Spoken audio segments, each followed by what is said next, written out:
Inko adinga kage Namburahi olunde Usan seza kalung se I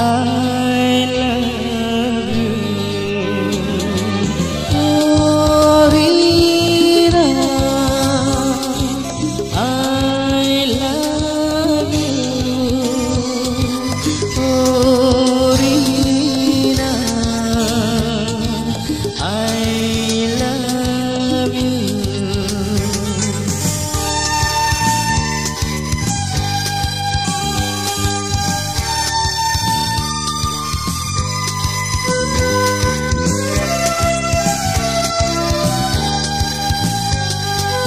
Inko adya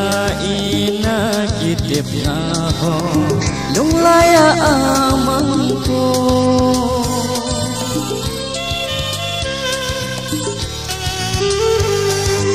Isong lalhiin lungsit sulog Dahil lungsit zina Mulal hangin ay kenzong Milpong ilungsit na I love you I love you Orina I love you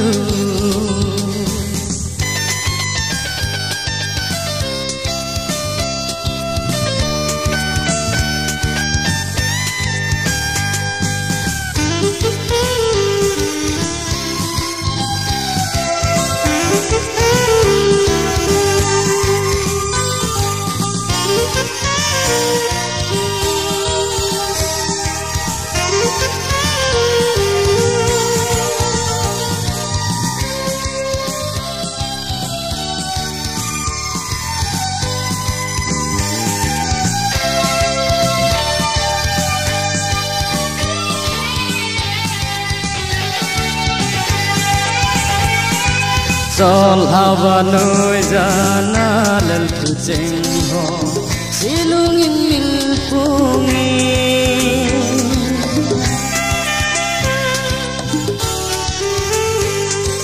kagel piem te pui iki sendingwa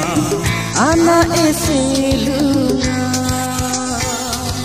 sing lai sapang izin kenna Kante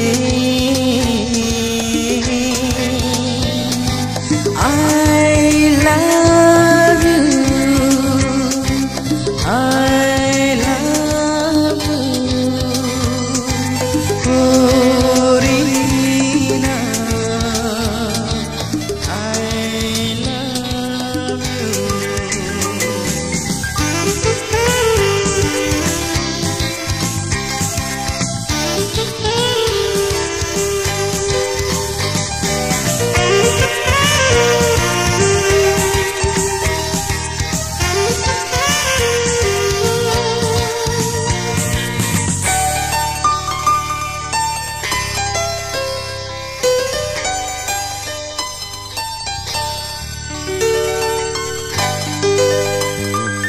Kagel dozi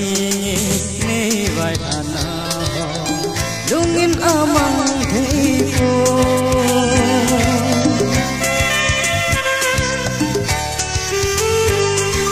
kakilem na ho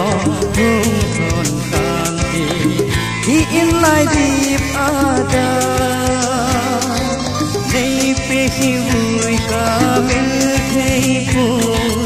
ang lai la ka thon ji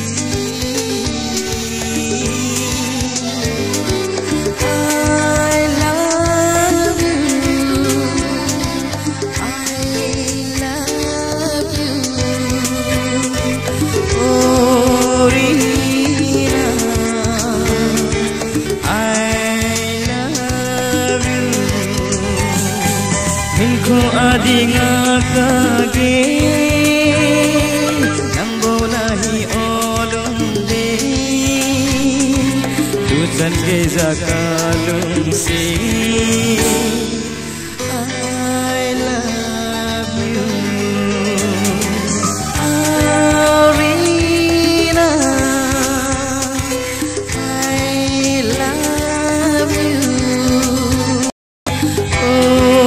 Arina I love you